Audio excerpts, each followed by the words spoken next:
오늘 말씀 같이 보겠습니다. 오늘은 누가복음의 35번째죠. 7장 36절에서 50절의 말씀인데 재밌는 사건 이야기가 거기에 숨겨져 있어요. 한 여자가 예수님께 향유를 붓는 이야기예요. 이 성서에서는 이 여자분의 이름을 거명하지를 않았어요. 한 여자다 그랬어요. 그런데 보면은 한 여자인데 이 여자분이 나중에 이제 머리를 풀어가지고 예수님의 그 발을 씻는 그런 이야기가 전개가 되는데요. 도대체 이 여자가 어떤 배경을 가진 여자일까라고 이제 추측들을 해요. 그러면 이스라엘의 그 전통에 의하면, 사회의 습성에 의하면 여자들이 이렇게 머리를 풀고 다니는 여자는 좀 행실이 별로 좋지 않았던 여자라고 어떤 분들은 그렇게 이야기하는데, 대부분의 분들은 이 여자가 창녀 출신이 아니었나 이렇게 이제 보고 있어요. 창녀 출신이다. 예.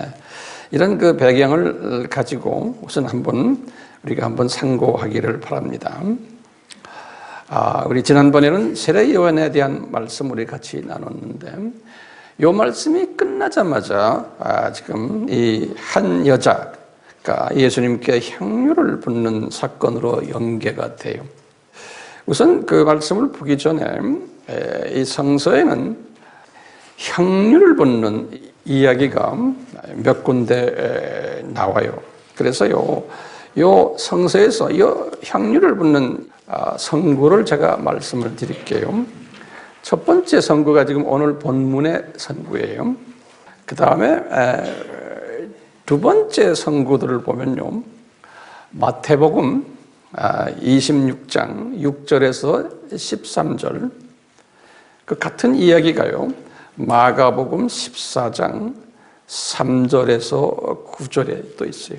마태도 기록했고 마가도 기록했고 또 요한도 이 사건을 기록했는데요. 12장 요한복음 12장 1절에서 8절에 지금 마태복음, 마가복음, 요한복음의 요 세 이야기는 내용상으로 보면 같은 이야기예요. 같은 사건이에요. 그리고 오늘 본문의 말씀은 누가가 쓴 것은 다른 사건이에요. 이렇게 이제 볼 때 이 향유를 붓는 사건이 두 사건이 성서에 기록이 되어 있어요. 근데 이제 오늘 본문에서 누가복음에서 나오는 요 향유 붓는 요 사건은 예수님의 공생의 3년 속에서 초기에 일어났던 사건이에요. 사역 초기라는 건 우리가 지금 지난 시간에 우리가 세례 요한 사건 봤잖아요. 이 세례 요한 사건, 요 사건 다음에 일어났던 초기 사건인데, 나머지 세 붙는 사건은 한 사건인데 언제 일어난 거냐면 예수님 십자가 달리시기 전 6일 전, 6월절 6일 전 사건이, 5일 전이 무슨 주일이라고 그래? 종료주일이 5일 전이에요. 그러니까 6일 전이니까 어느 날이 종료주일 전날 토요일이죠. 안식일이죠. 요 토요일에 일어났던 요 사건이 이렇게 이제 시기적으로 달라요. 종료주일 8일 전 일어났던 내용들을 보면요, 거긴 분명히 그 여자의 정체가 그대로 드러나요. 누구였다는 걸요. 그리고 이름까지 나와요. 장소도 어디냐면요, 오늘 본문에서 일어나는 일은 정확하게 어디라고 표현을 안 했는데요, 제가 추측하기는 가버나움이 아닌가라고 이렇게 보고 있어요.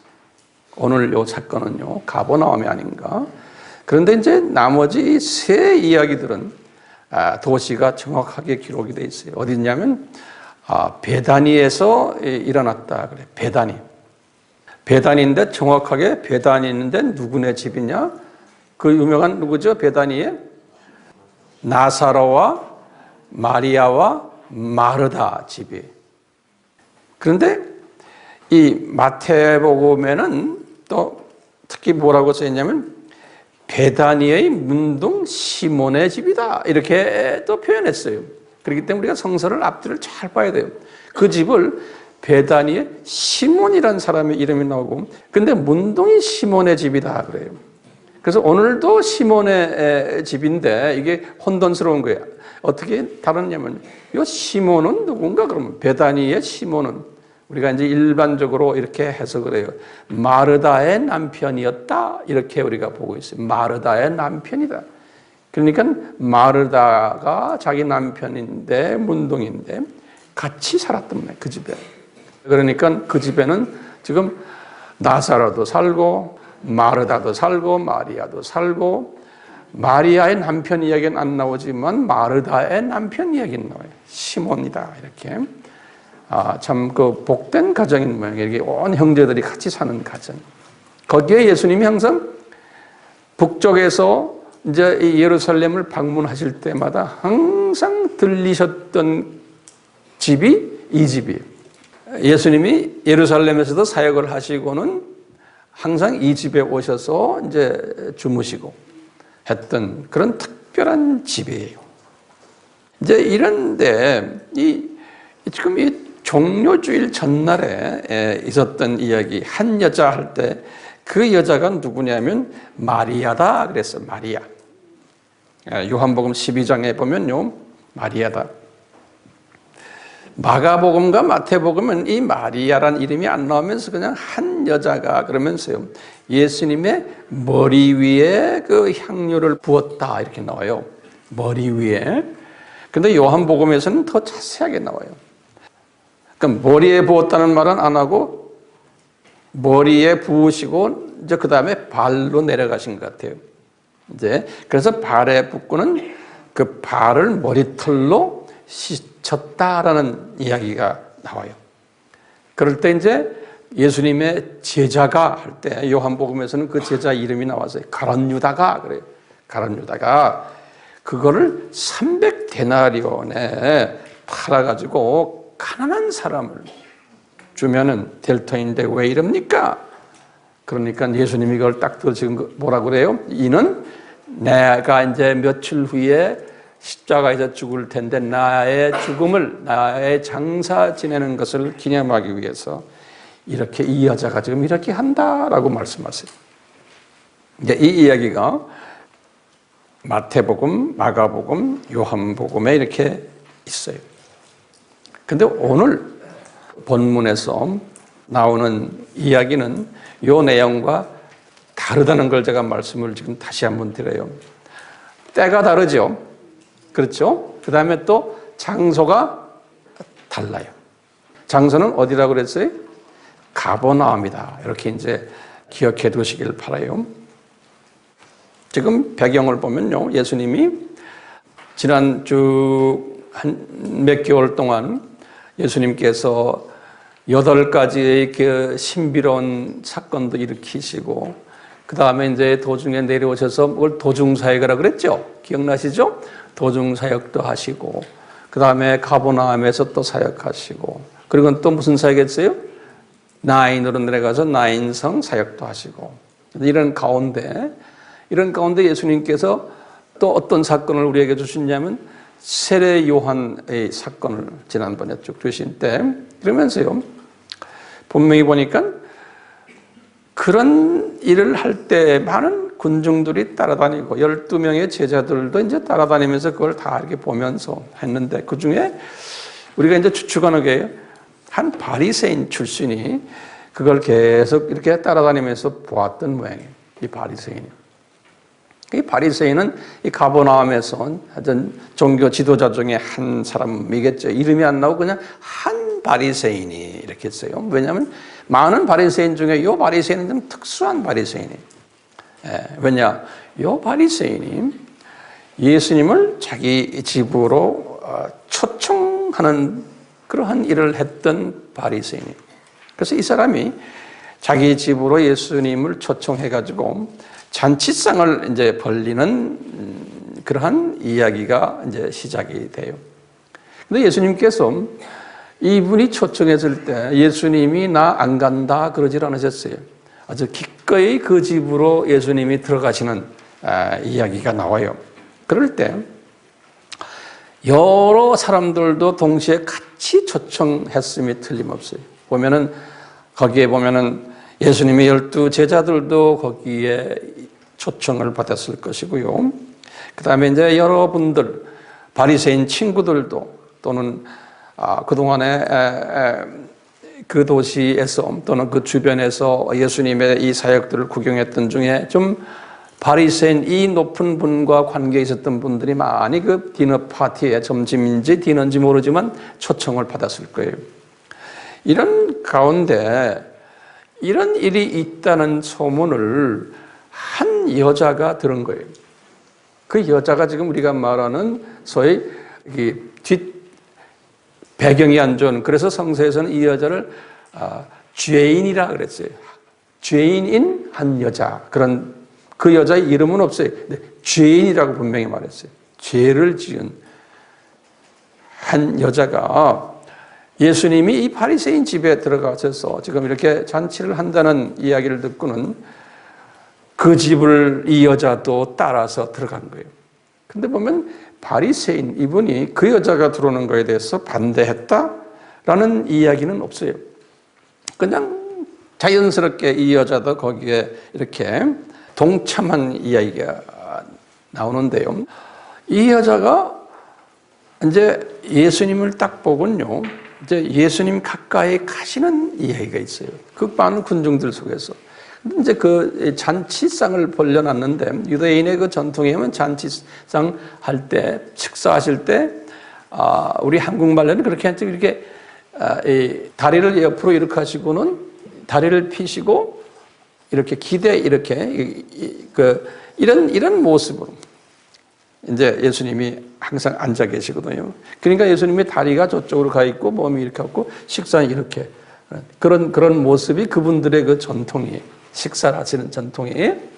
그런데 이 여자가 이제 오늘 말씀드린 이 여자가 예수님이 이렇게 다리를 뻗고 이렇게 앉아서 계시는데 예수님의 발 뒤에 딱 섰다 그랬어요. 이 여자가. 그 예수님이 이 여자가 발 뒤에 선 것을 아셨겠어요? 모르시겠어요? 분명히 아셨지만 예수님이 모른 채 하고 지금 앉아 계셨어요. 모른 척 계신데 이 여자가 예수님의 발 뒤에서 그냥 통곡을 하면서 우는 거예요. 이 여자가요. 우는데 눈물을 어떻게 많이 뿌렸는지 예수님의 발이 아주 헝건히 젖었어요. 눈물로. 이 예수님 시대에는 아스팔트가 아니기 때문에 땅이 모래나 또는 흙 땅이기 때문에 슬리퍼를 신으니까요.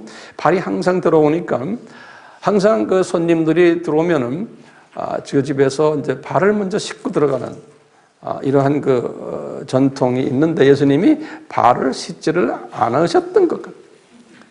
근데 그 발을 지금 이 여자가 여자의 눈물로 그냥 씻는 거예요. 기가 막힌 이야기가 여기 지금 있어요. 그래서 이 여자가 자기 눈물로 예수님의 발을 적셔놓고요. 그 다음에 닦아야 되잖아요.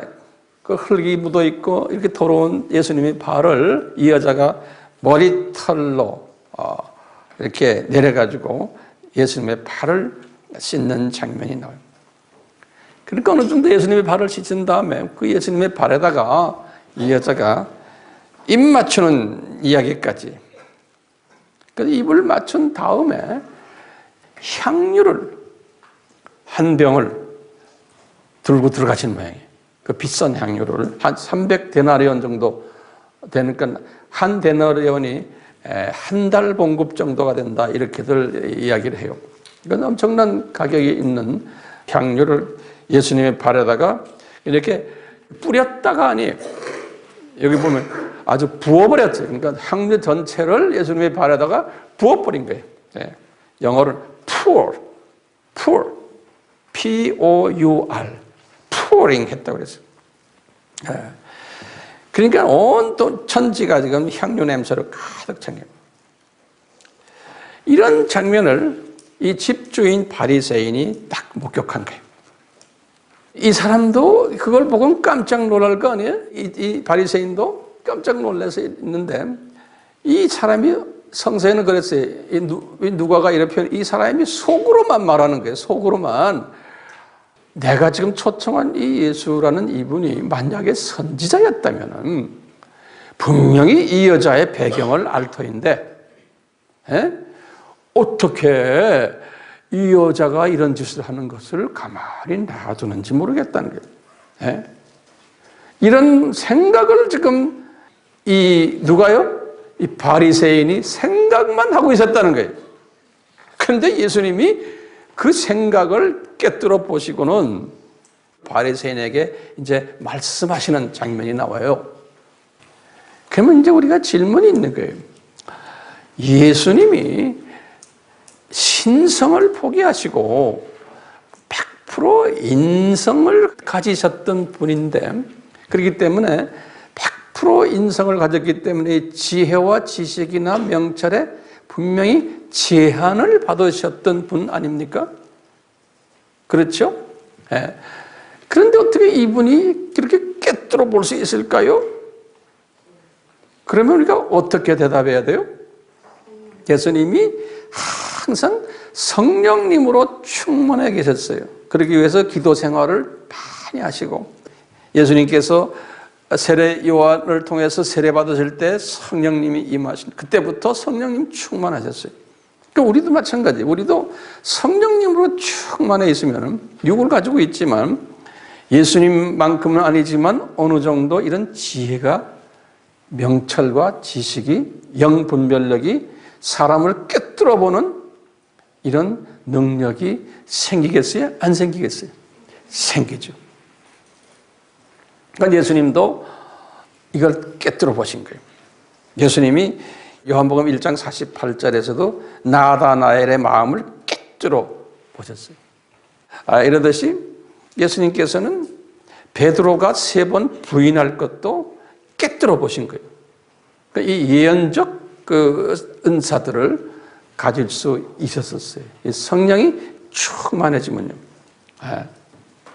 예수님께서 전지하신 마음이 있었기 때문에 예수님이 이 바리새인의 그 마음을 읽을 수 있었어요. 이런 그 바리새인의 그 의심스러운 마음을 딱 읽으시고는 예수님이 그냥 이 바리새인에게 탁 말하는 장면이 그 다음부터예요. 바리새인 보고 그러는 거예요. 시몬아, 그러는 거예요. 마지막으로 이 바리새인 이름도 시몬인 게. 시몬이라는 이름은 우리 남자 이름 철수 뭐 이런 식으로 아주 옛날, 요새는 뭐지만 흔한 이름이 시몬. 시몬아, 그러는 거예요. 내가 너한테 할 말이 있다, 그러는 거예요. 그러니까 이제 시몬이 선생님, 랍비, 그래, 선생님 말씀하소서, 그러는 거예요. 그러면서 예수님이 알았다, 내가 너에게 한 예를 들어줄게. 그 예를 뭐라고 그러냐면, 빚을 준 사람이 있는데 두 사람에게 빚을 줬단다, 돈을 빌려줬단다, 그러는 거예요. 이제 그 중에 한 사람에게는 500데나리온을 빚 줬고, 또 한 사람에게는 50데나리온을 빚을 줬단다, 그러는 거예요. 그런데 이 두 분 다가 갚을 길이 없는 사람들이다, 이제 이렇게 예수님이 말씀하세요. 그래서 이분들에게 이 빚을 탕감을 해줬단다, 그런 거예요. 이 탕감이라는 단어를 제가 원어를 보니까요, 카리조마이라는 단어를 써서 카리조마이, 헬라 말로 써 있어요. 제가 원본을 보니까. 그래서 내가 사전을 또 찾아봤어요. 이게 무슨 뜻인가 그랬더니요, 이런 뜻, 호의를 베푼다, 또는 은혜를 베푼다, 또는요 용서를 베푼다, 이제 탕감시켜준다라는 이런 표현으로 쭉 돼 있어요. 그러면 우리 한번 물어볼게요. 이 빚 주는 분은 누굴까요? 예? 빚 주는 분은 그냥 우리가 일반적으로 보면 빚 주는 사람인데 그걸 더 영성화시키면 예수님이 지금 말씀하시는 것은 이 영성화시키는 거예요. 이것을 영성화시키면 빚 주는 분은 누구예요? 우리 하나님이세요. 그런데 지금 빚을 지고 있는 사람은 하나님의 자녀들이에요. 어떤 분은 500데나리온, 어떤 분은 지금 50데나리온. 이런 지금 측면에서요, 우리를 이야기하는 거예요. 여기서 지금 보시면요, 예수님이 지금 보시면 그 500데나리온을 빚진 자를 지금 예수님이 본문에서 누구를 이야기를 해요? 요 여자예요. 그렇죠? 요 여자를 500데나리온 빚진 자로 보시고, 자, 50데나리온 빚진 자는 누굴까요? 요 바리새인이에요. 차이가 나요. 자, 그러면 한번 우리 질문을 던져보는 거예요. 왜 이 여인이 500데나리온 빚진 자일까? 그러면 이 두 분 다가 유대인들이에요. 지금 우리가 지금 이방인이 아니에요. 이 두 분 다가 유대인인데, 유대인 여자를 딱 보면요, 이 여자는 유대인이지만 창녀 출신이에요. 이 말은 사회에서 배척당하는 존재예요. 유대인 사회에서는 이미 쫓겨난 존재예요. 이 문둥이처럼 똑같아요. 경멸받는 존재예요. 그래서 이제 신명기 23장 17절에서 18절에 이런 말이 있어요. 이런 여자들은 다 이방인 취급해라. 이제 이방인 취급은 지금 말하면 이 배척을 해라. 가까이 하지도 말아라. 그러니까 이 여자는 어떤 예표예요? 이방인의 예표로서 지금 보여주는 거예요. 이방인의 예표로서. 예수님은 지금 이 제자들에게 제자 교육을 시키시기 위해서 지금 이런 사건을 다 일으키시는 거예요. 네. 그러니까 이방인의 예표예요. 그렇기 때문에 이 여자는 이 소망이 전혀 없는 분이에요. 전혀 용서받을 길이 없고, 이방인들은 은혜 받을 길이 없고 호의를 받을 수 있는 길이 없는 존재, 소망이 없는 존재. 이런 측면에서 500데나리온을 빚진 자다, 예수님이 이렇게 표현한 거예요. 그러니까 전혀 불가능한, 구원받기, 탕감받기가 불가능한 존재, 그 이방인을 지금 이렇게 지칭을 하는 거예요.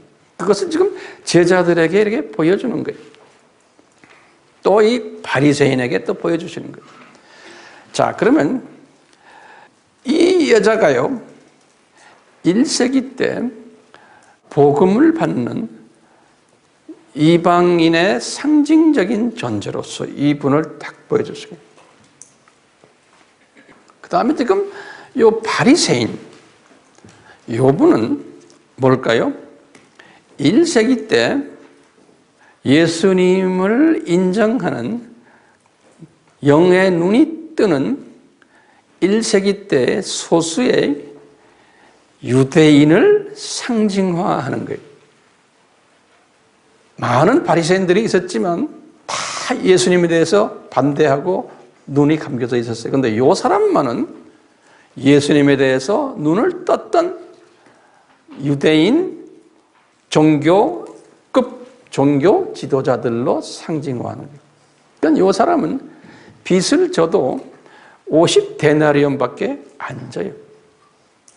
이제 예수님이 지금 이렇게 하시면서요, 예수님이 물어보는 거예요. 이 두 사람 중, 탕감받은 이 두 사람 중에 누가 더 이 주인을 사랑하겠느냐? 그러니까 이분이 대답하죠. 물론 시몬이 대답하죠. 빚 많이 탕감받은 자가 더 사랑하겠죠? 그러는 거예요. 그건 상식적으로 맞는 이야기죠. 이 말은 뭐냐면 앞으로 유대인들 소수는 복음을 받았지만 이 소수만 복음을 받고는 유대인이 어떻게 돼요? 주 70년 이후에 어떻게 돼요? 주 30년부터 70년에서 40년 동안은 이 사람들이 복음을 받아, 소수가 복음을 받고 바리새인 같은 사람들이, 그리고는 눈이 감기죠. 감기면서 이제 주 70년부터 교회 시대로 들어오면서 이방인들이, 빛이 많은 이방인들이 예수님을 만날 것을 말씀을 하시는 거예요. 그러니까 이방인들이 더 예수님을 사랑하는 사람들이 많이 나오고 그러겠다는 것을 지금 이것을 통해서 이렇게 보여주는 거예요. 이 여자는 특별한 여자라는 거예요. 지금 예수님이 시몬아, 이 여자는 특별한 여자다. 다시 말하면 이방인은, 하나님의 자녀로 선택받은 이방인은 특별한 존재들이라는 것을 이렇게 이 여자를 통해서 보여주시는 거예요. 그러면서 그러시는 거예요. 시몬아, 너는 봐라.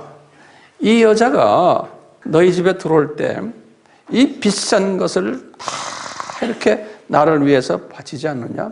너는 나를 위해서 울지도 않았고 눈물로 내 발을 닦지도 않았고 감람유도 붓지 않았고 너는 나를 위해서 한 것이 별로 없다는 거예요. 네. 예수님께서 지금 그러시는 거예요. 이 말은 뭐냐면 1세기 때에 소수의 눈뜬 유대인들은 이 당시 1세기 때와 2세기 나머지 때에 눈뜨는 이방인들과의 이렇게 차이가 있다는 거예요. 예, 이방인 중심 사상을 예수님께서 지금 이렇게 지금 보여주는 거예요. 그러면서 이제 예수님이 이 말씀을 하시고는 그렇죠. 내 죄가 사함을 받았다. 여자한테 그러는 거예요.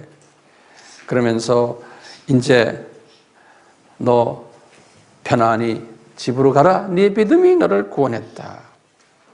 이런 말씀으로서 이제 오늘 본문 말씀을 끝내요.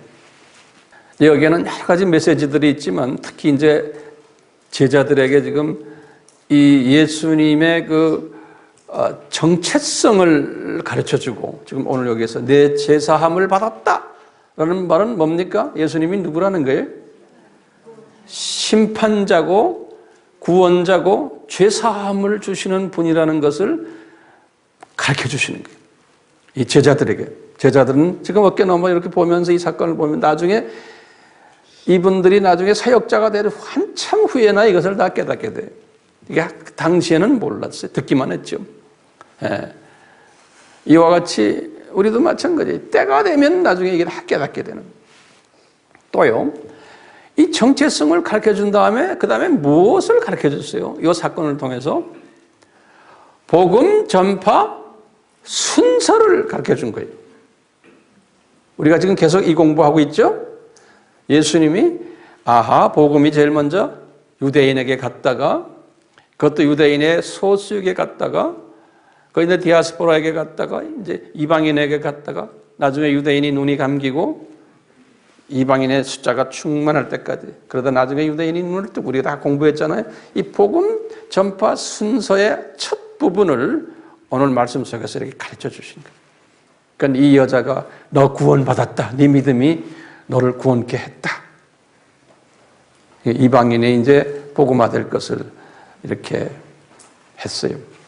자, 제가 한번 질문해 볼게요. 오늘 본문에 등장인물들이 누굴까요? 주연급이 시몬이라 하는 한 바리새인, 그 다음에 죄인이라 하는 한 여인이 주연급이죠. 조연급은요, 지금 식사 테이블에 앉아있는 분들이에요.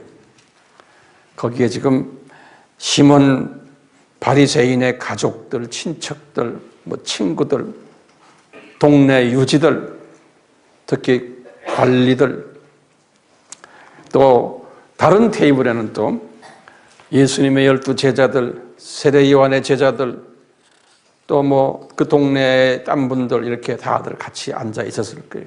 이분들이 다가 조연급들이에요. 이 조연급 중에서 누구한테 초점이 가 있어요? 이 이야기가 누구를 향해서 이 사건이 전개되도록 디자인했어요? 예수님의 12 제자들이.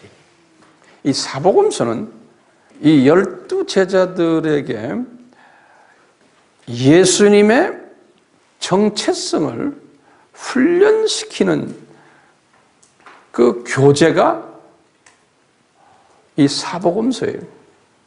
그렇기 때문에 이 사복음서는 스토리가 예수님의 출생부터 시작을 해서 예수님의 승천까지의 이야기, 그 33년의 이야기가 사복음서에 다 담겨 있어요. 순서대로.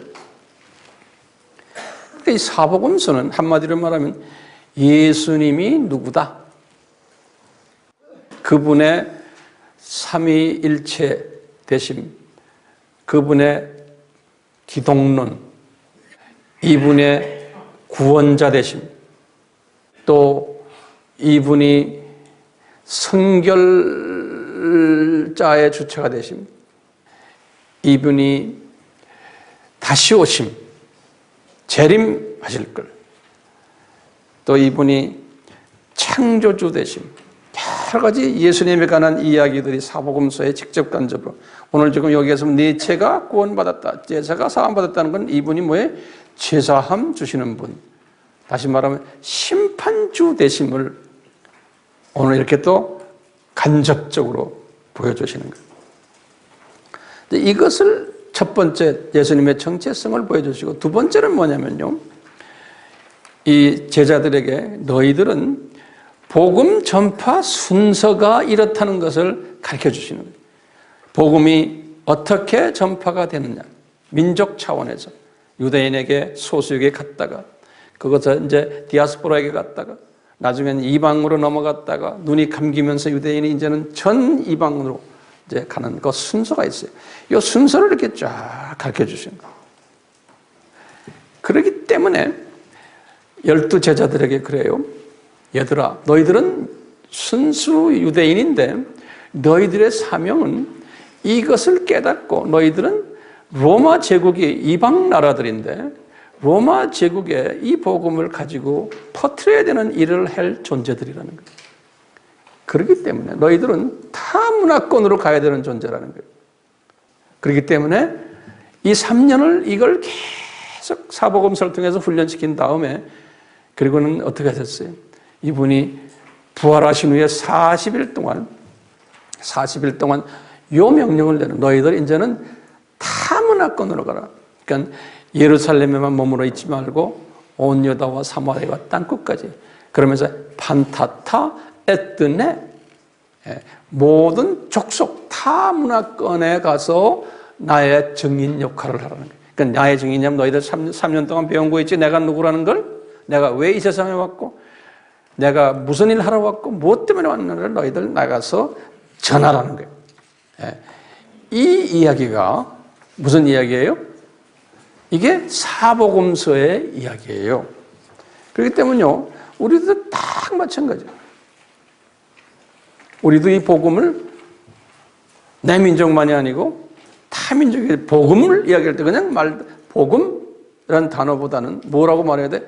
예수 그리스도의 정체성, 이분이 누구며, 이분이 왜 이 세상에 왔으며, 이분이 왜 죽었으며, 왜 부활했으며, 또 이분이 우리에게 부탁한 게 뭐다, 이런 것들을 전하라는 거예요. 자, 이런 메시지가 오늘 사복음서의 이야기지만 또 오늘 메시지도 거기에 다 들어와 있어요. 자, 지금까지는 제가 서론적인 이야기를 했어요. 본론을 들어가 보면요, 오늘 이 메시지만이 아니고 성서를 딱 읽고는 그 성서 속에 숨겨져 있는 지금 이런 내용을, 이런 내용이 그 속에 깔려 있는데, 같은 크리스찬들이지만 이 내용을 보는 시각의 차이가 있어요. 이 같은 이야기인데 이 시각의, 성서 해석의 차이가 있는데 적어도 한 3 종류의 차이가 있어요. 기독교인인데 요 내용을, 오늘 본문의 내용을 보는 시각이, 첫 번째는 우리 소위 뭐예요? 넘버원 크리스찬적인 시각으로 보는 거예요. 이 넘버원 크리스찬은 우리 알죠? 예컨대 영적 유아들, 영적 어린아이들 수준이에요. 썬데이 크리스천 수준이에요. 이런 사람들이 전 세계에 몇 프로 있다고 그랬어요? 60%에서 70%의 기독교인이 이 수준이에요. 이것도 피라미드 형태로 되어 있어서 이 안에도 또 단계가 있지만, 수준이 또 차이 있지만, 이런 기독교인들이 오늘의 본문을 딱 볼 때 해석을 어떻게 하느냐예요. 오늘 본문의 말씀을 이분들은 주로 소위 육적 해석을 하는 거예요. 지금 오늘 본문에 나오는 바리새인을 어떻게 해석해요? 바리새인은 착한 사람이다 보는 거예요. 참 괜찮은 사람이다, 바리새인. 어떻게 예수님을, 그 당시에 별로 인기도 없었던 예수라는 저분을 자기 집에 모시고 와서 잔치를 베푸는, 주변 자기 동료들에게 눈치를 보면서 이렇게 예수님을 자기 집에 모시는 참 착한 사람이고 괜찮은 사람으로 보는 거예요. 인간적인 측면에서. 그리고는 참 복 있는 사람이다.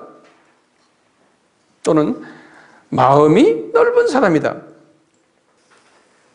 그뿐 아니라 창녀 출신이 자기 집에 들어오는 것도 바리새인의, 일반 바리새인의 보니까 말도 안 되는 소리인데, 그 창녀 출신을 자기 집에 들어오도록 그 눈 감아주는 그 창녀가 들어와서 가만히 앉아서 밥이나 먹고 갈 것이지, 주체되는 그 예수님한테 가서 그냥 온갖 별난 짓을 다 해도 가만히 구경하고 있었던 대단히 착한 사람이다.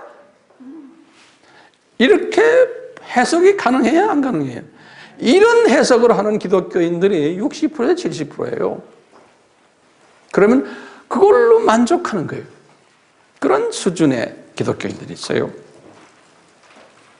그러면요, 이 바리새인이 예수님을 보는 시각은 어떤 시각으로 예수님을 보고 자기 집에 초청했을까요? 이 바리새인의 입장에서는, 아하, 저분은 우리 민족이 지금 로마 제국에 지금 이렇게 식민지가 됐는데, 요분이 우리 민족을 개혁시키고 독립시킬 수 있는 분이 아니실까? 이렇게도 볼 수 있는 거예요. 요분이 선지자 중에 한 분이 계시겠지. 요 수준으로 보는 거예요. 또는 요분이 우리 민족의 정의를 구현시키는, 사회의 부패를 막는 이런 민족주의자가 아닐까.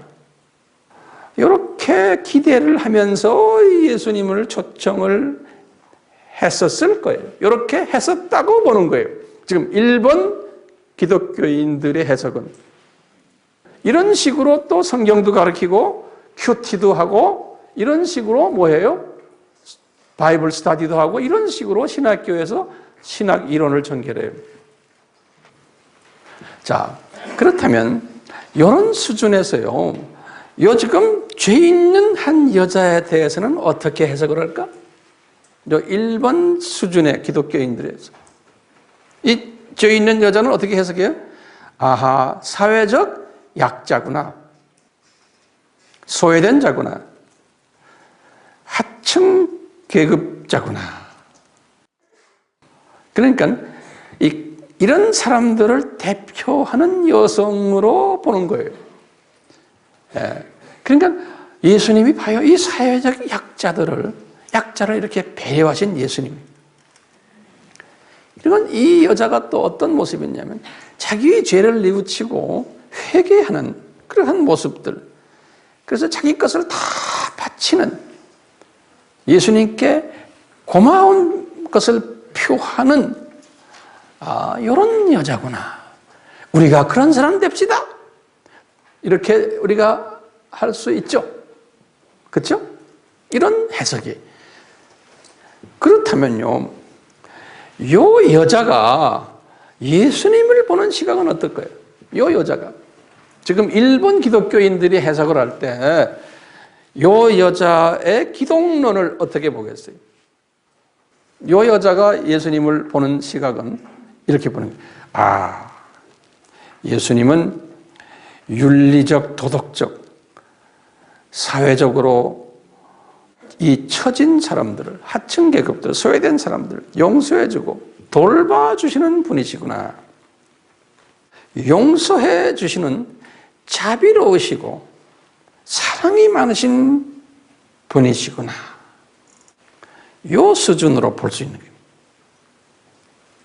그러니까 예수님을 영생을 주시는 이런 분으로 보지를 못해요. 그냥 사회적인 측면에서 이렇게 보는 거예요. 이런 기독교인들이 주종을 이루고 있어요. 세계 어디 가나. 지금 만약에 오늘 본문을 가지고서 이제 성경 공부하거나 설교하거나 이럴 때 요 수준에서 보는 분들이 많아요. 자, 그러면요. 두 번째 수준의 기독교인들을 우리 한번 봐요. 그분들이 또 이 오늘 본문을 어떻게 해석하는가. 이 두 번째 수준의 기독교인들은 소위 우리가 영적 사춘기들이래. 또는 영적 청년들이다. 이런 분들은 번영신학을 따르는 분들. 이런 분들은 전 세계 20%에서 30%의 숫자라고 그래요. 기독교인 중에서요. 자, 이 사람들은 그래도 성경도 열심히 읽고 신앙생활 열심히 하는, 기도도 열심히 하는 사람들인데 이 세상의 시각이 여기가 있는 사람들. 이 사람들이 바리새인을 볼 때 그 바리새인을 어떻게 해석할까요? 그럼 봐요. 아, 이분은 참 신앙생활 열심히 하는 분이다 이렇게 볼 거예요. 다른 바리새인과 다르다. 예수님의 정체성이 누군지를 알았기 때문에 어느 정도 그분을 자기 집으로 모셔드리는 사람이에요. 예, 그러니까 영 분별력이 있는 사람이다라고 볼 수 있어요. 그렇지만 자기 집에 모시고 온 목적이 뭐냐? 아, 요 사람 모시고 오면 특별 기도도 받고 요 사람 모시고 오면 내가 잘 될 것 같다. 이 세상 복 받을 것 같다라고까지 보는 수준의 요 기독교인들이. 그러니까 한 단계 업그레이드 된 분이에요. 봐라, 그렇기 때문에 이 바리새인은 나중에 예수님한테 사랑도 받고 이런 바리새인 되자, 우리도. 이렇게 이제 할 수 있는. 그래서 복 받는다. 자녀들 복 받고 사업도 복 받고 뭐 이 세상에서 복 받는다라고 보는 거예요. 그게 나쁜 게 아니에요. 좋은 거예요. 근데 첫 번째 수준 사람들은 거기까지 가지 않지만 이분들은 그 수준까지 올라가는 사람들이에요. 자, 그러면 이런 바리새인이, 번영신학에 열심히 있는 크리스천 바리새인이 예수님을 어떻게 볼까? 뭐를 보겠어요? 아, 저분은 이 세상 복 주시는 분이구나. 저분은 유명 인사구나. 능력자구나. 저분에게 잘 우리가 베푸면은, 저분에게 잘하면은 이분이 우리에게 복으로 갚으신다. 그러니까 저 세상 복까지 보지 않는 거예요. 그러니까 이 세상 복 주신다라는 데까지 머무르는 수준의 분들이. 그러니까 대단히 열심히 하는 사람들. 그러면 이 여자분, 죄인된 이 여자분을 볼 때 어떻게 보느냐. 이 수준의 기독교인들은 이 여자를 볼 때 사회적인 약자다, 소외된 자다, 하층 계급자다, 이 용서받은 자다, 이걸 그대로 다 수용하는 거예요. 이걸 가지고 있으면서 한 단계 더 거기다 붙이는 게 뭐냐면 이 사람이 적극적으로 예수님께 매달리고 예수님께 가서 예수님께 자기 향유까지 탁 바치니까 이 세상 복을 많이 받게 된 여자다까지 보는 거예요. 그러니까 저쪽에는 첫 번째에서는 이 여자를 그냥 지적으로만 이해했는데 여기서는 지금 지적 이해 플러스 이제는 행동화하는 거예요. 이런 여자가 되기 위해서 우리가 소원하고 간구하고 결단합시다. 그래야 우리가 복 받습니다. 이 수준까지 가는 거예요. 이 여자를 보는 수준이에요. 자, 그렇다면은 이 여자가 예수님을 보는 시각은 어떨까?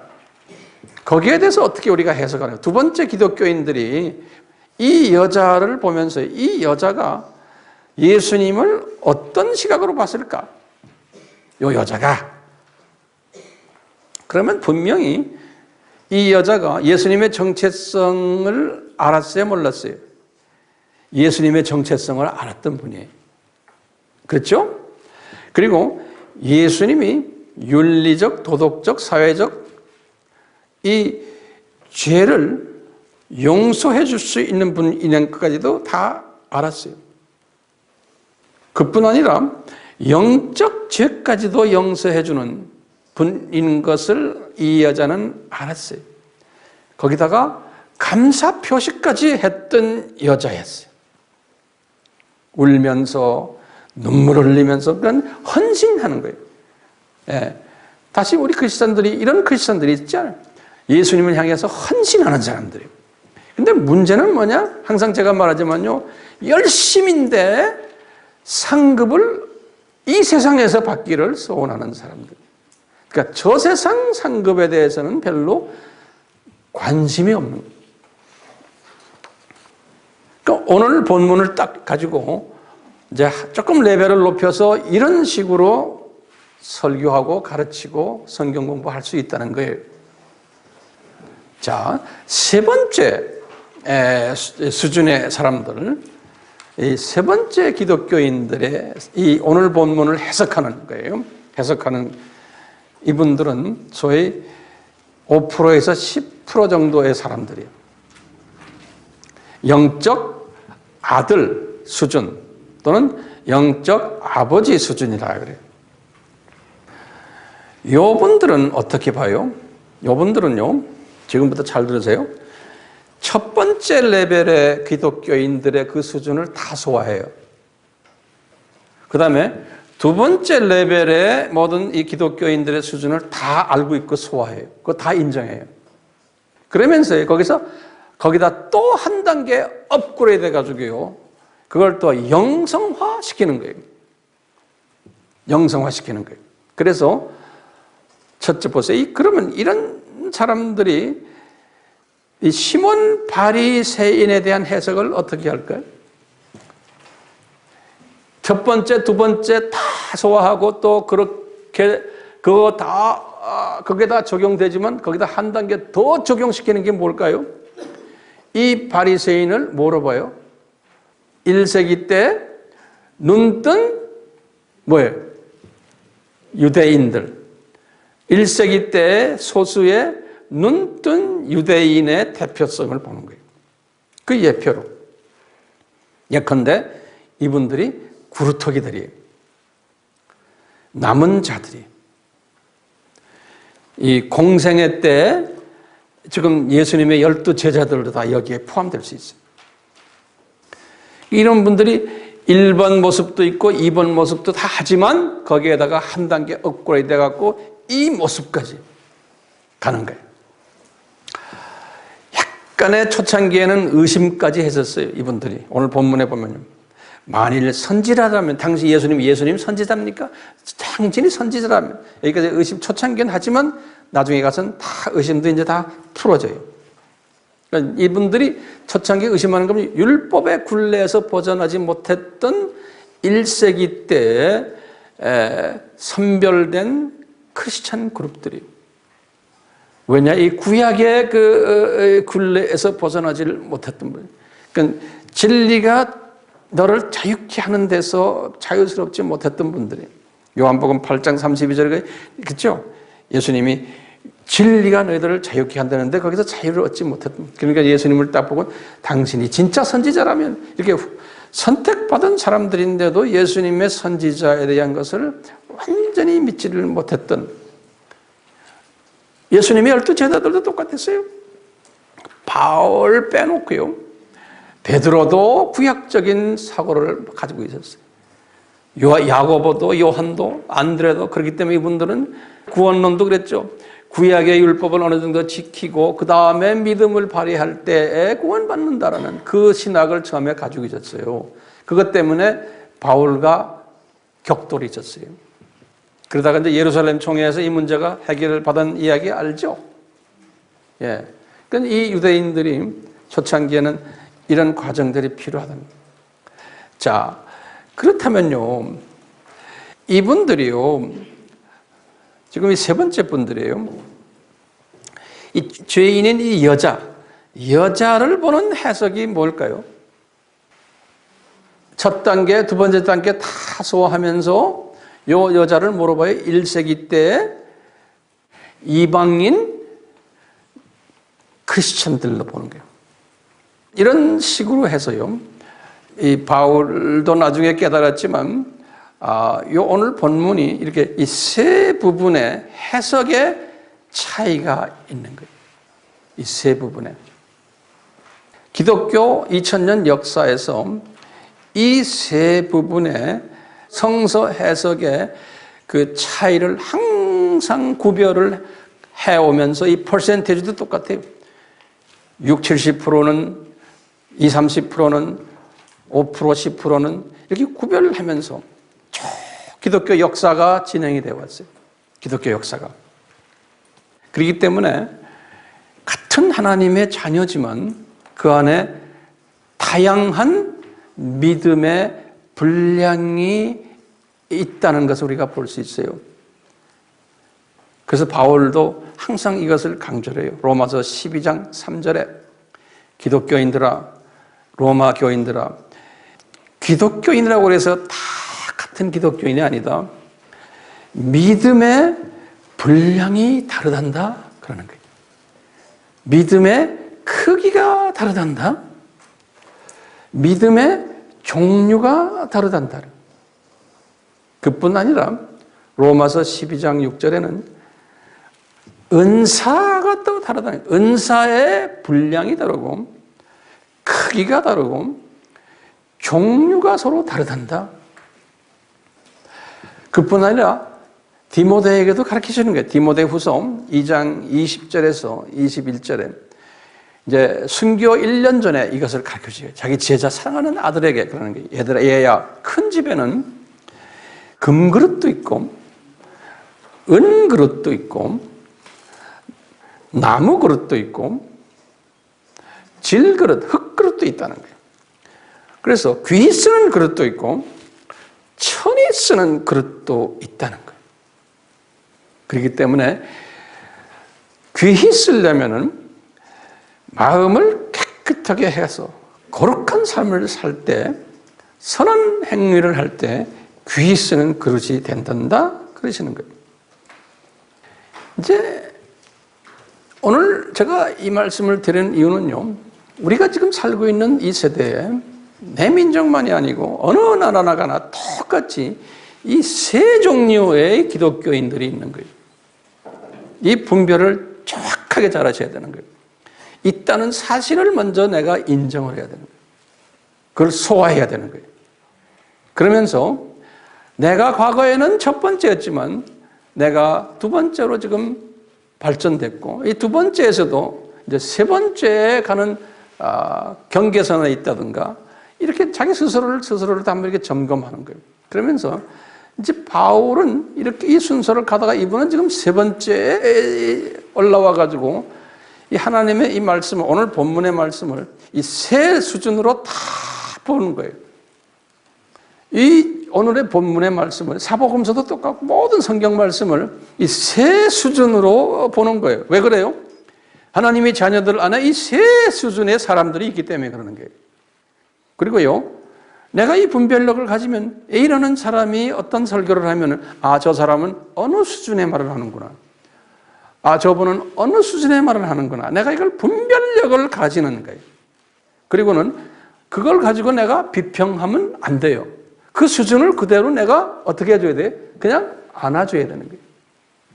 그리고 기도하면서 그 수준의 저 사람인데 거기서 좀 더 발전됐으면 하고 안타까움도 가지고 그분을 위해서 기도해 줄 수는 있어요.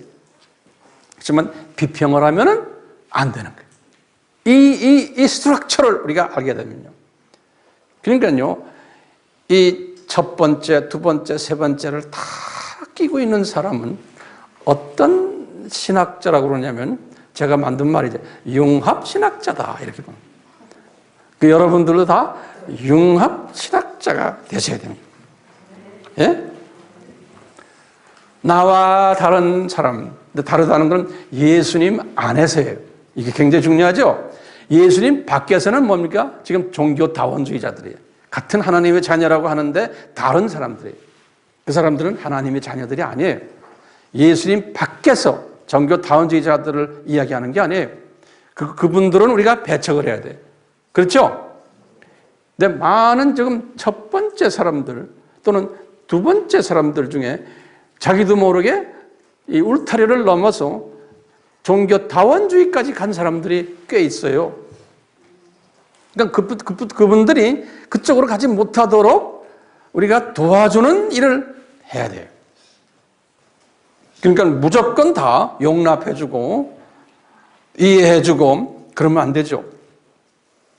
조금이라도 다원주의 쪽으로 가려고 하는 사람은, 울타리를 넘으려는 사람은 붙잡아갖고 못 가게 우리가 이제 보호하고 가르쳐주고 해줘야 되는 거예요. 자, 요 사상이 기독교계에만 있는 게 아니에요. 비기독교계, 타종교에도 다 있어요. 타종교에도 보면 이 세 그룹이 있어요. 또 종교가 아닌 정치사회나 경제사회나 문화사회나 다 이 세 종류의 그룹들이 있어요. 모든 인간의 그 공동체 속에는 이런 그 세 그룹이 있어요. 세 그룹이. 그러니까요, 예수를 안 믿는 사람들도 이 세 그룹을 융합적으로 보는 지혜자들이 있어요. 예수하고 관계없어요.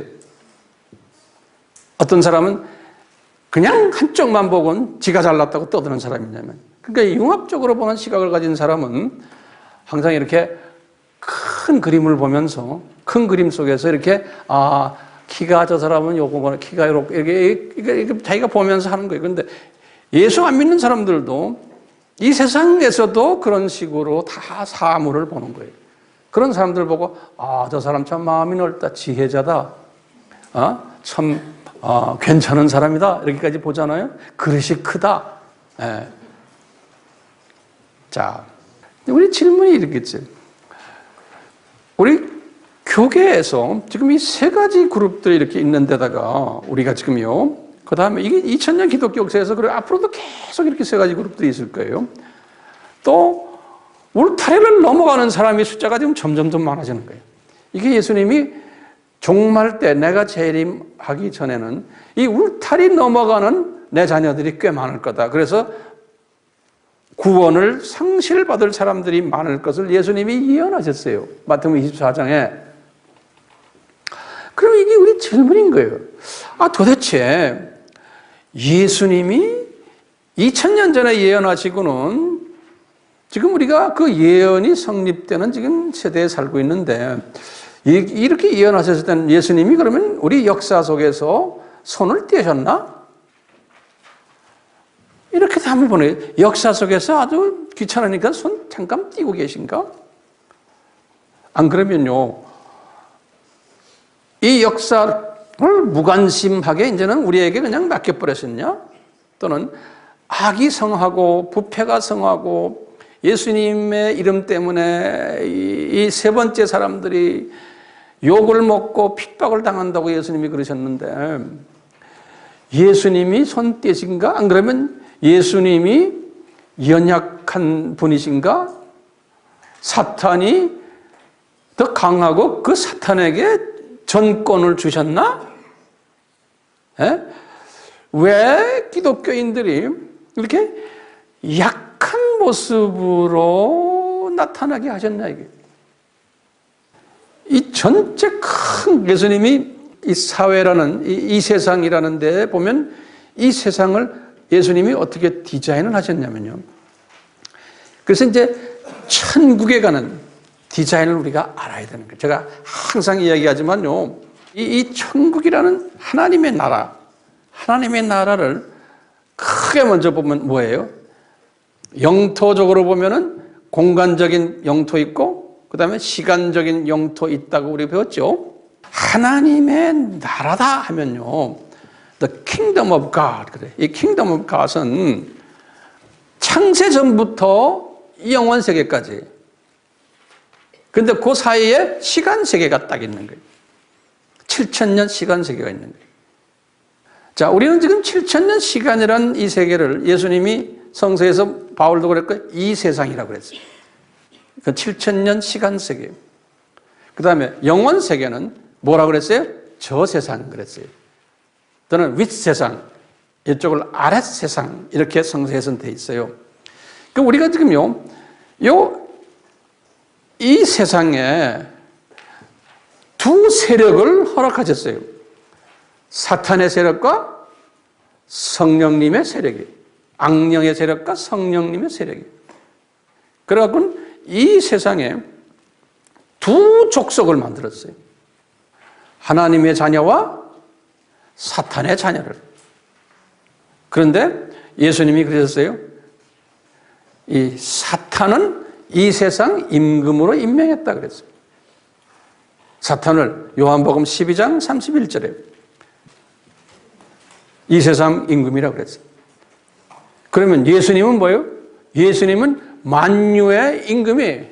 그러니까 이 사탄은 예수님 장중에 있는 똘마니 임금이에요. 마태복음 28장 18절에 뭐예요? 예수님이 그랬어요. 아버지가 나에게 하늘과 땅의 모든 권세를 나에게 주셨다고 그랬어요. 그건 예수님이 다 가지고 계신 거예요. 근데 예수님이 자기 권세의 일부를 누구한테 준 거예요? 사탄에게 준 거예요. 그러니까요, 이 세상에 두 종류의 사람이 사는데 사탄의 자녀들과 하나님의 자녀들이 사는데 사탄의 자녀가 숫자를 훨씬 많게 만들어 놓은 거예요. 성서에 보면요. 이 넓은 길로 넓은 문으로 들어가는 사람, 멸망의 길로 가는 사람이 많다고 그랬어요. 근데 그 사탄의 자녀들이 더 돈이 많고 재력이 많고 권력이 다 그 사람들이 가지고 있고 정치, 경제, 문화 모든 부분을 이분들이 지배를 하는 거예요. 지배하도록 허락하신 거예요. 그리고는 하나님의 자녀들은 그분들의 밑에서 핍박을 받고 지배를 받는 그러한 모델로 만들어 놓으신 거예요, 이 세상을. 그래서 이 기독교 역사를 보면요, 세상의 모든 각 나라의 왕들, 각 나라의 권력자들, 재물을 가진 분들 다 예수 안 믿는 사람들. 예수 믿는다 해도 보면 가짜들이에요. 그리고는 기독교가 하나님의 자녀들이 끊임없이 핍박을 받는, 특히 넘버 1, 넘버 2, 넘버 3 중에서 누가 핍박을 제일 많이 받아요? 넘버 3가 핍박을 제일 많이 받는 그 스토리가 휴먼 히스토리, 교회 역사에. 그렇다면은 왜 이런 걸 디자인하셨냐 이거예요. 왜 이 세상이 이런 모습이고 왜 이렇게 디자인하셨냐? 그럼 우리가 뭐라고 대답해요? 하나님의 자녀들을 창조 목적을 훈련시키기 위해서 잠깐 7,000년 이 세상을 만들어가지고 여기에 내려와서 이 목적 훈련하는, 교육시키는, 이걸 교육하는데 하나님의 자녀들 중에 두 종류의 하나님의 자녀들 만든 거예요. 누구냐? 유대인과 이방인들. 하나님의 자녀 중에서 유대인 중에서도 눈을 잠깐 떴다가 눈을 감기고 나머지는 이방인들이 복음받게. 그 유대인과 이방인인데 이방인 안에서도 적어도 세 종류의 이방인이 있는 거예요. 넘버 1 이방인, 넘버 2 스타일, 넘버 3 스타일. 이게 유대인들도 보면 1, 2, 3가 있는 거예요. 같은 유대인인데도. 이런 디자인을 해 놓으신 거예요. 자, 그런 상황 속에서 예수님이 말씀하셨죠. 내가 이제 교회 세대의 2000년이 끝날 때쯤 되면 내가 다시 오겠다는 거예요, 예수님이. 그러면서 오기 전에, 본인이 오시기 전에 이런 일들이 있을 것을 미리미리 다 예언해 주신 거예요. 그런데 이 예언의 말씀을 관심 있게 보는 그룹들이 어느 그룹들이? 이 세 번째 그룹들인 거예요. 첫 번째 그룹도 기독교인들 중에서 별로 관심이 없는 거예요. 두 번째 그룹도 별로 관심이 없는 거예요. 그런데 세 번째 그룹이 관심이 있다고 그랬어요. 왜 그러냐? 예수님이 분명히 말씀해요. 노아의 때와 같다 그랬어요. 자기가 올 때쯤 되면.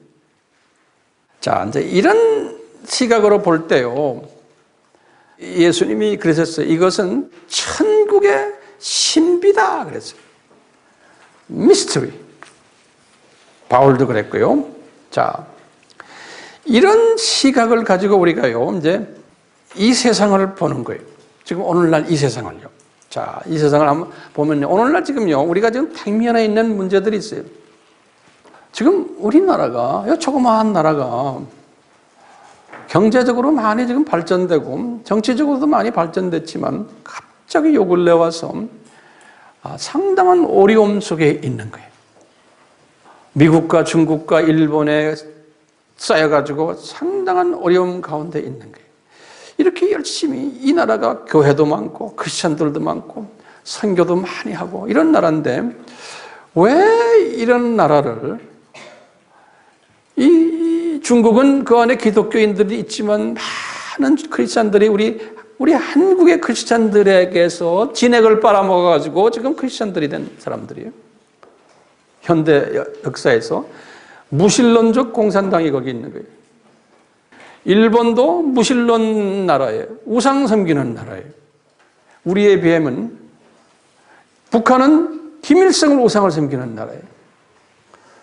이런 나라들 틈에서 가장 하나님을 섬기려고 그래도 열심히 나라, 거기다가 전 세계에서 미국 다음으로 선교사들을 많이 내버린 이 나라가 왜 이런 고통을 당하고 지금 사람들의 전 세계 뉴스에 나와서 웃음거리가 되고 특히 우리 북쪽 우리 형제들이 웃음거리가 되고 우리 남쪽도 지금 이 미국 대통령이 우리를 데리고 놀고 옆에 있는 일본도 마음으로 꽃이다 그러고 중국들도 우리를 데리고 놀고 왜 하나님이 살아계시다면 우리 민족을 이렇게 만들어놨냐 이래요.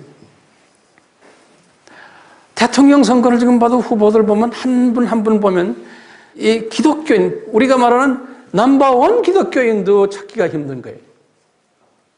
그렇죠? 넘버 투 기독교인이 있어요 거기? 없어요. 넘버 쓰리요? 눈 비벼도 없어요. 왜 그런 사람들은 대통령 나오지 않고 넘버 쓰리 우리 욕심 같으면 왜 그렇지 않은 사람들이 다 나오고 그렇지 않은 사람이 지금 대통령이 될 가능성이 있는 거예요. 자, 우리 예수님이 지금 손 들고 포기하셨나? 저는 이렇게 생각해요. 예수님께서 이 큰 역사 그림 속에서 우리 민족을 오늘날의 이방인 중에서 전 세계를 향해서 복음을 전하는 이스라엘 민족으로 하나님이 지금 우리 민족을 기름 부으셨어요. 저는 그건 확신해요. 네. 요 조그마한 나라가요. 성서에 보면은 나중에 마지막 때 동방에서 빛이 나오면서 만방의 빛이리라 그랬어요. 그 나라가 지금 우리나라예요. 이스라엘 사람들이 볼 때는 우리가 최동방에 있는 나라, 조그만 이름도 없는 나라예요. 이런 민족을 하나님께서 마지막 때 추수하는 일에 예수님의 재림 전에 예수님의 정체성을 전하는 이 일을 하는 마지막 때 추수하는 민족으로 하나님이 우리 민족을 이미 기름 부으셨어요. 이런 일을 하려면은 우리가 겪어야 되는 일들이 있어요. 성서적으로. 뭐냐면요. 이런 일을 하려면은 생명 살리는 원칙에 맞추는 민족이 돼야 돼요. 다시 말하면요. 요한복음 12장 24절 한 알의 밀이 땅에 떨어져 죽어야 돼요. 이건 개인의 삶도 똑같고 민족의 삶도 똑같아요. 그래서 이미 유대인들을 하나님이 1세기 때 로마 제국을 복음화시키기 위해서 하나님이 유대인들을 이렇게 만들어 놓은 거예요. 그래서 주 70년 사건을 통해서 완전히 이제는 흐트러버리고, 그러면서 이방인들을 복음화시키기 위해서 우리가 유대인 이야기할 때 항상 5가지의 하나의 미래 땅에 떨어 죽은 거 이야기하죠. 처음에 뭐예요? 유대 나라가 주 70년에 어떻게 됐어요? 나라가 망하고 성전 무너지고, 그 다음에 뭐예요? 디아스포라가 되고, 그 다음에 뭐예요?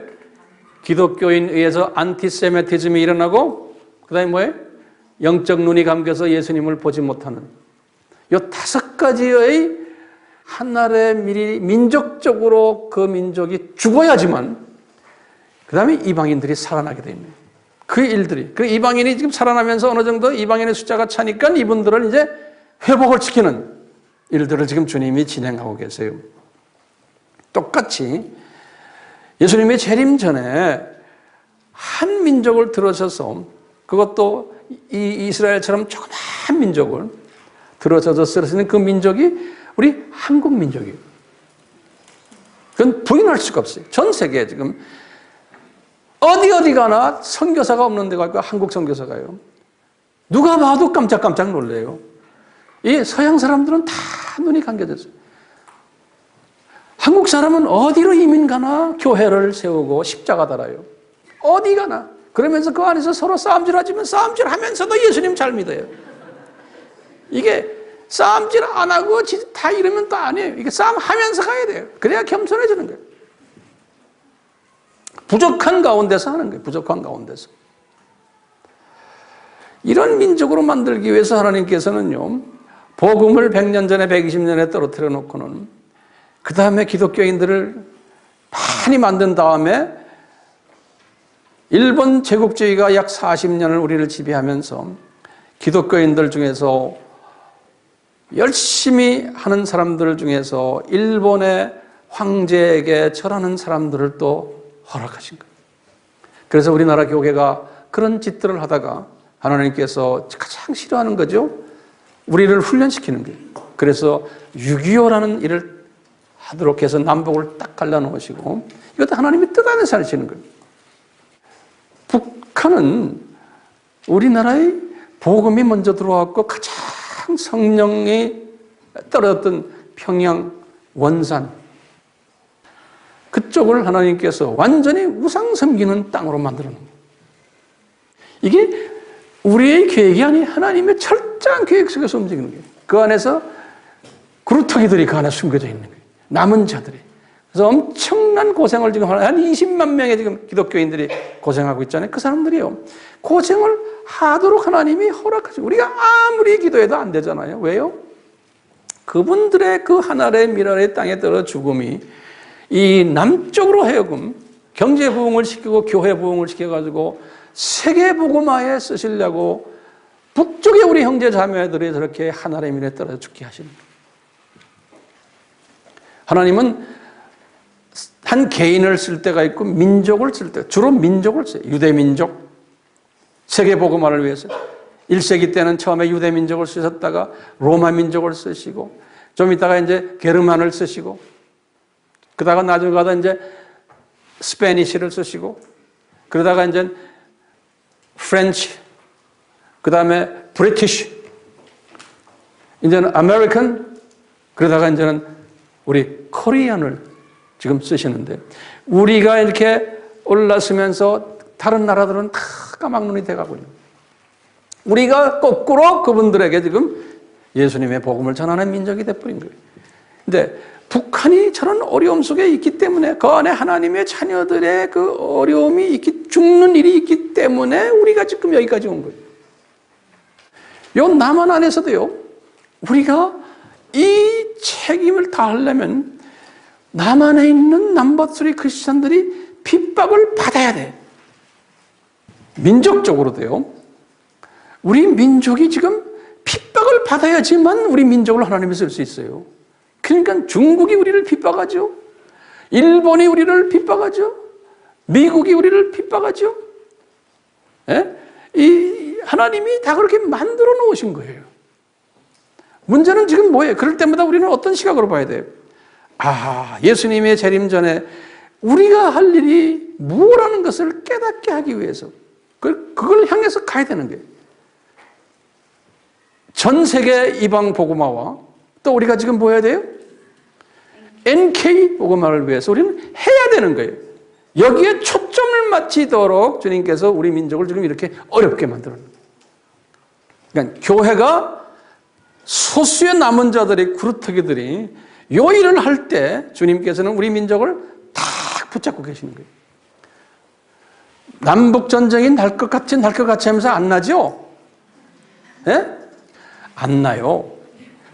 국지적인 전쟁은 날 수 있지만 전면전은 날 수가 없어요. 왜 안 나요? 만약에 전면전이 나면은 우리 예수님이 손해보세요. 우리나라의 모든 이 자원들, 복음 자원들이, 경제적인 자원이 뒷받침해줘야 돼요. 대기업들, 우리나라가 지금 경제적으로 잘 돼야지만 우리가 선교사를 내보낼 수 있고 선교기금 내고 우리가 NK도 도와주고 다 할 수 있어요. 선교대국이 되려면은 그런 것이 절대적으로 필요한 거예요. 그렇기 때문에 우리 민족이 전쟁이 나가지고 삼성 다 무너지고 LG 다 무너지고 이 화력발전소 원자발전소 다 무너져 버리면 김포공항, 인천공항 다 무너지면 우리 전도할 수 있어요? 선교할 수 있어요? 못해요. 그렇기 때문에 날 것 같으면서도 주님이 안 나게 하시죠. 그러면서 날 것 할 때마다 우리는 뭐예요? 우리는 빨리 자꾸 해결해야 돼요. 주님, 우리에게 주신 사명 우리가 딴 생각하지 않고 잘할 테니 안 나게 해주세요. 안 나게 해주세요. 이래줘야 되는 거예요. 그럼 주님은 웃으세요. 나면 안 된다. 그렇죠? 안 나게 해주시자고 말하는 자체가 이쁜 거예요. 우리가 교만해지면 또 딴 생각하거든요. 그러니까 딴 분들은 모르지만 우리 AMI만은 우리에게 주신 주님의 이 시대에 주신 사명이 있잖아요. 우리는 거기에 집중할 때 우리라도 집중하면 우리 때문이라도 주님이 우리 민족을 붙잡고 계시지 않을까요? 네? 저는 거기에 대한 자신이 있어요. 내 민족은 이스라엘 민족도 그렇고요. 한 다윗, 한 바울, 요 사람 하나 때문에 그 민족이 살아나는 거예요. 네. 우리 AMI 식구들, 우리 때문에 우리 민족이 살아나도록 해야 된다는 그런 거룩한 자만이 필요해요, 안 해요? 해요. 이스라엘 보세요. 이스라엘을 하나님이 이 하나님의 죽은 미라를 만들기 위해서 이스라엘 사람들을 구약에서 훈련을 엄청나게 시켰어요. 우상을 섬길 때마다 아스르가 와서 점령케 하고 또 뭐예요? 바벨론에 점령케 하시면서 다 허락하셔서 그 훈련 시키셨잖아요. 그렇죠? 그 훈련 시킬 때마다요. 항상 선지자들을 보내가지고 얘야 너희들이 이 훈련 받고 있다. 그렇기 때문에 언젠가는 너희들을 회복시킬 거다. 왜? 너희들의 이 역사의 요 패턴이 신약에 와서 내가 선택한 민족들이 이 훈련을 받을 거다. 하나의 패턴으로 보여주는 거예요. 우리도 그 패턴 속에서 지금 하는데요. 바벨론에 딱 포로됐을 때 하박국이 이것 때문에 막 하나님 앞에 이거 우리 민족이 왜 이랬습니까? 이럴 때 하박국에게 쫙 말씀하시는 거 우리 알죠? 하박국 3장 17절에 19절에요. 하박국 보고 그러죠. 얘야 곧 회복이 된다. 너희들이 이 훈련 받았지? 하박국이 그래. 비록 지금 우리가요 무화과 나무가 무성치 못하고 포도나무가 열매 맺지 못하고 북한이 또 우리도 마찬가지예요. 감람나무가 소출이 없고 밭에 식물이 없고 외양간에 소가 없을지라도 나는 이 역사의 주인이 되시는 여호와를 즐거워하고 이 하박국이 고백하는 거예요. 이분이 넘버3의 시각을 가진 거예요. 나는 구원의 하나님을 역사의 주인이 되신 하나님을 인하여 내가 기뻐하겠다는 거예요. 그러면서 나는 힘이 센 사자같이 되고 나의 발이 이 사슴같이 해서 이 발 위에 높은 곳에 딱 서게 된다는 거예요. 이게 무슨 말이에요?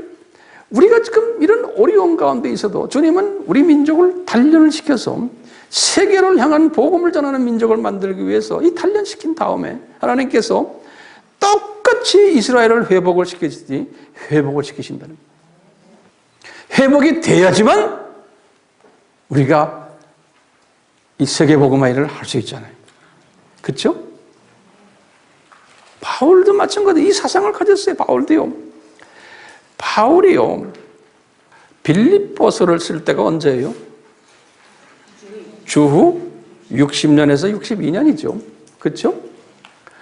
바울이 빌립보서를 쓰실 때 바울이 지금 제가 설명하는 이 사상을 다 어느 정도 이제 받았어요. 이분이 68년에 순교하셨으니까 순교 약 한 6년 전이 다 이분은 그 계획을 다 가졌어요. 이분이 이 당시에 지금 로마 감옥에 딱 있었을 때 로마 제국의 왕이 누굽니까? 네로 왕이에요. 그렇죠? 네로 왕이 54년에서 68년까지 왕 노릇했던 사람이에요. 네로 왕이. 이 사람이 하나님의 자녀들을 가장 핍박했던 왕이에요. 이럴 때 54년이면 바울이 몇 차 여행할 때 3차 여행 53년이 세겠죠? 3차 여행 하면서 바울이 68년에 죽을 때 요 네로 왕이 바울을 죽이고는 자기가 자살해 죽은 거예요. 68년에 바울까지 죽이고. 그러니까요. 로마 제국의 히스토리라는 것은 이 바울 사역과 연계가 탁 되어 있는 거예요. 바울이 이것을 다 알았어요. 역사의 주인이신 분은 다른 분들이 아니에요. 다 조연급이 주연급이 있어요. 바울이 그 당시에 딱 있었을 때 이미 54년에 네로에 의해서 예수님의 제자 중에 알페의 아들 작은 야고보가 예루살렘에서 돌에 맞아 죽었어요. 바울이 그걸 다 한 거예요. 60년에는 예수님의 제자 빌립이 교수형을 당했어요. 터키에서. 바울이 다 알고 있는 거예요. 지금 자기와 있던 제자들이 지금 로마 감옥에 투옥당하고 있는 거예요. 투옥당할 때 예수님의 제자 중에 열성당원 시몬이 페르시아의 선교사를 갔다가 십자가에 매달려 죽고 톱으로 두동갈이 나는 역사가 있었어요. 바울이 다 지금 듣고 있는 거예요. 보고 있어요. 똑같이 61년에 자기의 스승 같은 바나바가 살라미에서 그 고향에서 돌에 맞아 죽었어요. 지금 바울이 지금 다 듣고 있는 거예요. 그 다음에 62년에 예수님의 육신의 동생 야고보가 예루살렘에서 기드론 계곡에서 돌에 맞아 죽었어요. 이제 곧 64년에 무슨 일이 일어나는 바울이 다 미리 알고 있죠. 64년에 로마시가 화재가 이제 일어나게 됐는데 이 네로가 화재를 일으킨 다음에 기독교인들이 했다라고 해놓고 수없는 기독교인들을 죽였어요. 64년에 65년에 베드로가 순교당했어요. 쭉 하면서 지금요 바울이 이걸 다 알고 있었어요. 이 지식인이 이 넘버 3의 시각을 가지고 이 역사를 본 거예요. 이 역사를 보면서 이분이 그 유명한 말씀을 하시는 게 있어요. 빌립보서 4장 6절에서 7절에 여러분들이 우리가 이 구절을 잘 알잖아요. 알지만 이런 배경을 생각하지 않고 이것 바에 의미가 없는 거예요. 바울이 그러는 거예요. 빌립보의 교인들아, 이 아무것도 염려하지 말으라는 거예요. 그러니까요, 넘버 3 크리스천들, 우리가 이 넘버 3 개인적 기독교인의 개인의 삶에서도 마찬가지고, 가정의 삶에서도 마찬가지고, 직장 삶에서도 마찬가지고, 또 민족적인 그 차원에서도 마찬가지인 거예요. 하나님이 쓰시는 분들은 이런 사탄의 세력들을 허락해가지고 어려움을 당하게끔 허락하신 거예요.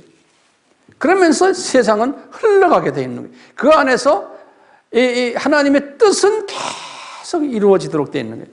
그렇기 때문에 이 사용을 받는 사람들은 바울이 그런 게 환경을 보면은 염려거리가 많지만 자기도 지금 이런 상에서 내 주변에 하나님의 귀한 제자들이 다 이렇게 순교당하고 하는 이때 아무것도 염려하지 말고 모든 일에 기도하면서, 기도라는 건 뭡니까? 왜 기도와 간구해요? 이 하나님의 뜻을 초점을 맞추기 위해서 기도하는 거예요. 이 어려움을 없애달라고 기도하는 게 아닙니다. 기도의 목적은요, 어려움을 없애달라고 안 없애요. 주님의 뜻이 이루기까지는 모든 일에, 그러니까 역사를 주관하시는 하나님의 장중에서 모든 일에 기도와 간구, 이 역사의 주인이 되시는 그분에게 초점을 맞추고 있으면 그러면 뭐가 나오냐? 감사가 나온다는 거예요. 아, 이분의 이 엄청난 큰 그릇을 내가 조금이라도 볼 수 있구나. 감사가 나오면서, 그러면서 뭐가 있냐면은 지각이 뛰어난 하나님의 평강이 있다는 거예요. 지각이 뛰어나는 말은 한국말로 그랬지만 영어로 beyond my comprehension. 다시 말해 나의 그 의지와 나의 이성과 내가 가지고 있는 나의 실력으로는 도저히 이것은 감지가 되지 않는 이러한 평강이 나에게 딱, 그러면서 너의 마음과 생각을 그 평강이 지킨다는 거예요. 다시 말하면요, 예수님이 역사의 주관자 되시고 이분의 뜻이 오늘날 이렇게 이루어지신 거기에 내가 사용을 받는구나. 내가 핍박 가운데 있지만 핍박을 받아야 하는구나. 내가 하나님의 일이 당연히 죽어야 되는구나. 그래서 많은 내 동료들이 지금 이렇게 죽고 있구나. 기독교인들이 왜 이렇게 핍박을 받고 있을까? 이걸 다 깨닫게 되는 거예요. 그리고 이 큰 하나님의 나라, 이 세상과 저 세상의 이 큰 그림이 보이고, 왜 두 가지 사람을 만들어 놓고, 왜 악한 놈들이 더 이렇게 많고, 왜 하나님의 자녀들이 핍박을 받는가? 여기에 대한 신비로움을 깨닫게 되는 거예요. 신비로움을. 그러니까 이것을 깨닫을 때 마음의 평강이 예수님이 이것을 한 장중에 지고 예수님이 진행하시는구나. 그러니까 바울이 빌립보 교인들의 그런 거예요. 나는 이것을 깨달았기 때문에 나는 표대를 향해서 나는 가는 것밖에 없다는 거예요. 네? 우리도요. 이 세상이 지금 막 이렇게 돌아갈 때 이것만 보지 마시고 이것은 하나님의 장중에서 일어나야만 되는 사건들이에요. 우리는 어떻게 돼? 그럴 때마다요.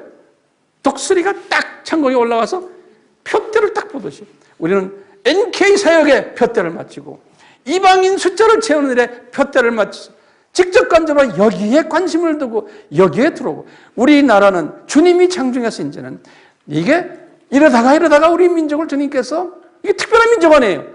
이스라엘을 회복시키듯이 우리 민족을 더 경제적으로 부강한 나라, 더 영적으로 부강한 나라로 만드셔야 되는 거예요. 그런데 하루아침에 하나씩 우리를 훈련시키시는 거예요.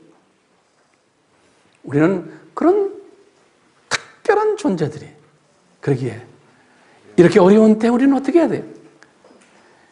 예수님의 이 주권을 인정하고 우리에게 주신 이 특별한 이 선택된 이 사명을 우리가 인정하면서 이런 지금 소용돌이 속에 있는 우리 민족, 내일 모레 이제 대통령이 누가 되든 관계없어요.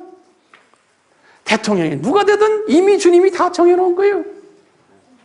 그러니까 우리는 뭐 해야 돼? 선거 누가 되든 주님은 우리 한국이라는 이 배를 끌고 나가시다가 때가 되면 중국에 코를 낮춰놓고 일본에 코를 낮춰놓고 미국에 코를 낮춰놓고 남북 통일시키시고 우리 민족을 주님이 멋있게 쓰시는 건 난 알아요. 네. 그렇기 때문에 우리는 뭐 해야 돼요? 우리는 NK 사역에 집중해야 되는 거예요. 왜요? 이 NK 분들이 때가 되면은 자기 문화권 사람들이에요. 우리가 북한 문화권 사람들 보고 마는 데는 한계가 있어요. 그래서 주님이 우리에게 이 사명을 주신 거예요. 여기에 동참하는 사람은 이건 특별한 사람들이에요. 이런 주님의 주권을 인정하는 사람은 어떤 상황에 있더라도 이분의 창중에서 모든 것이 이루어지는구나 할 때 개인적으로나 가정적으로나 직장에서나 교회적으로나 또는 민족적으로나 평강이 있는 거예요. 이분의 주권 속에 있구나.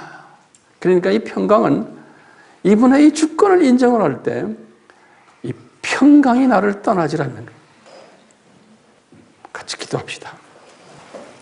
예수님, 이 하나님의 나라의 신비에 대해서 이 역사의 주관자 되시는 예수님, 이 세상과 저 세상, 그 가운데 하나님의 자녀들인데도 이 세상에서 시각이 이 세상에만 가 있는 분들이 대부분이고, 저 세상 시각을 가진 분들은 소수라는 것을 주님이 디자인하시고 기독교 2000년 역사 속에서 이것을 보여주셨고, 구약의 4000년 역사 속에서도 주님이 그림자로 이것을 다 보여주셨습니다. 우리는 이 그림자와 이 역사를 가지고 있는 그 모든 역사적 사건들을 가지고 있는, 그것이 적혀 있는 성경을 들고 다니면서도 우리가 그 속에 들어 있는 하나님의 뜻을 모를 때가 너무나 많습니다. 주여, 우리의 눈을 밝혀주시고 우리에게 은혜를 주셔서 우리가 지금은 1번, 2번 수준의 기독교인이지만, 하나님의 자녀이지만 은혜를 주셔서 우리가 세 번째의 그런 시각을 가지는 사람으로 발전시켜 주시고, 또 우리 민족이 지금 이러한 상황 속에 있을 때 하박국처럼 또는 바울처럼 이 평강을 가지고 주님의 뜻 안에서 우리 민족을 어떻게 쓰실 것을, 하박국이 이스라엘 사람들을 어떻게 쓰실 것을 보았고 바울이 보았습니다. 오늘 우리도 그 하박국과 바울에게 주셨던 그 지혜, 명철, 이것을 우리에게 주셔서 우리 민족의 이 어려운 이 풍파 속에서도 우리가 평강을 누릴 때 주님이 기뻐하시고, 과연 네가 나를 인정하는구나, 네 민족의 생사화복은 내 손에 달려있다는 것을 인정을 할 때, 우리가 그 예수님을 인정을 할 때 우리가 그분에게 예수님께 우리가 감사할 수 있습니다. 오 예수님, 우리에게 이 믿음을 허락해 주시옵소서. 예수님의 이름으로 기도드리옵나이다. 아멘. 지금 이 시간은 예수 그리스도의 무한하신 은혜와 하나님 아버지의 극진하신 사랑하심과 성령님의 끊임없이 가르쳐 주심과 깨닫게 하심과 평강을 주심이 우리를 떠나지 않기를 예수님의 이름으로 간구합니다. 아멘.